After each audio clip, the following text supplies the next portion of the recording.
রওনা দিছিল নাকি আইপিএল খেলা দেখবার? আরে হ দেখলাম তো খেলা। কয় উইকেট গেছে রে? কয় উইকেটে সেটা দেইতে দুইটা গোল দিছে দেখলাম। আইপিএল আবার কেমনে 2 গোল দেয়? চাচা রাইতে বয়ে বয়ে একটা জিনিস ভাবলাম তাই তো কি ভাবলি? যে আজকাল তো সিগারেট খাওয়া ছেড়ে দিন। এ তো ভালো কথা। পরে ভাবলাম একটা বড় সিদ্ধান্ত নেওয়াটা ঠিক হয়েছে না। দোস্ত শীত তো পড়ে গেছে।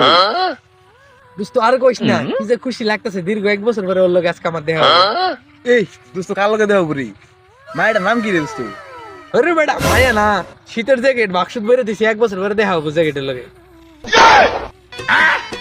আমি দুঃখে মইরা যাই, আমি লজ্জায় মইরা যাই। মরার এমবি ভরি, এমবি গেল কই? দিনে 2-3 বার এমবি ভরছে, আর এমবি আছে না তো দাদা। এমবি বললাম, নেট কিছুই চলে না। এ হুন কি রে, কি হইছে তোর? আর কই না, এমবি ভরছি 2-3 বার, তারপরে নেট চলে না ঠিকঠাক মতো, কিছুই দেখা হয় না। ও দেই তো মোবাইলটা দে তো দেই। হেই মিয়া এটা দেন দেবো, এটা মোবাইল চলবো। দাদা মোবাইল দেখ, বুঝে না কিছু না, এই মোবাইল আমার নেট চলতো না। মিজো কই যাস? টেনশনে আছিস নাকি? আরে দোস্ত টেনশনে তো আছি রে, 10,000 টাকার দরকার। তাহলে বন্ধু তুই টেনশনে থাক, আমি যাই।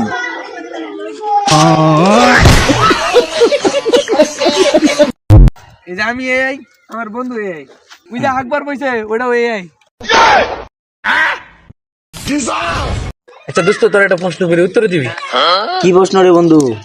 তাড়াতাড়ি কর। মনে কর একটা রাস্তাতে তুই আরে মাইট গেতেছি, রাস্তাতে একটা আপেল বললো, আপেলটা কে রাখাবো? আর বেটা আপেল তো আমি খাবো। তার একটু সামনে যায় মনে কর একটা দর্জি পাইছি, সেটা মনে কর মানে পাশা সিলাই দেয়, সেটা কারে সিলাবো? কে? এটা তো তোরই শিলাবো। একটু সামনে যায় মনে কর একজন মানুষ পিছন মেরে দেয়, উতে লাইলে কারে মারবো? কে রে বন্ধু? এটা তো তোরে দিব। আমার তো সিলাই করা, এখন তো দিব তোরে। বন্ধু আজকাল না রে আমার ছেলে তো দেখ পারাইছিন। পরে কি হইলো? পরে আমার জিগাইছিন যে তুমি দোষের ঘরে নামাও তা কও। তুই তো ফাঁসার করে নামতে পারস না, আবার দোষের করে নামতে কেমনে কবি?